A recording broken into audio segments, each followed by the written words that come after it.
Kale here from Stomp USA.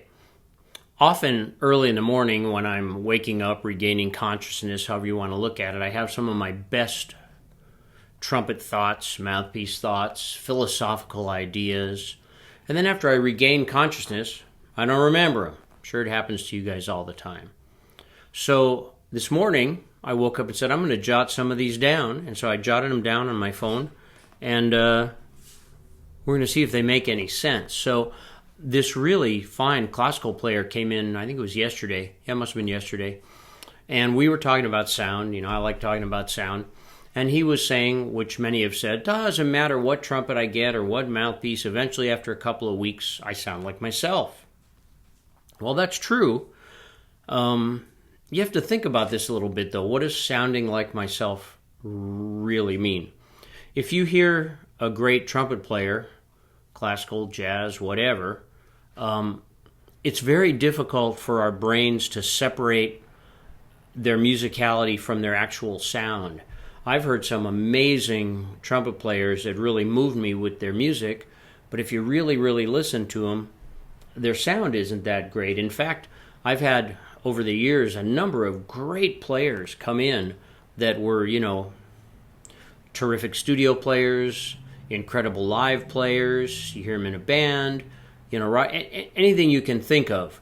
And when they're playing by themselves, their sound is really not good. Maybe it's kind of thin, or maybe it's got breakfast in the sound, But when they're in the rest of the group or in the recording session, all of a sudden they sound terrific.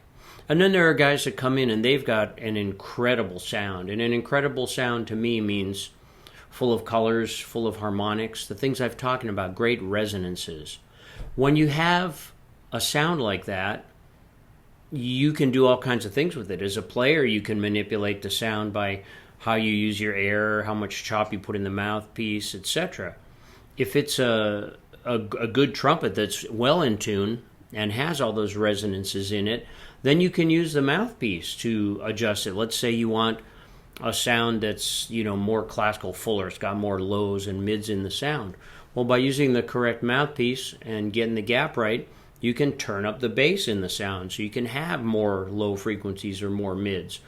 If the instrument doesn't have those resonances in it, doesn't have the colors, you can't turn them up. So yes, you do end up sounding like yourself eventually, but I believe that's more about the style of your playing than it is your actual sound. And if you have gear that's limiting your sound, not allowing you to get the sound you're really hearing in your head, then you either get frustrated and try to fix it with a mouthpiece, try to find another trumpet, or you just justify it and say, well, but I can play comfortably on this, so, I'm going to let it go.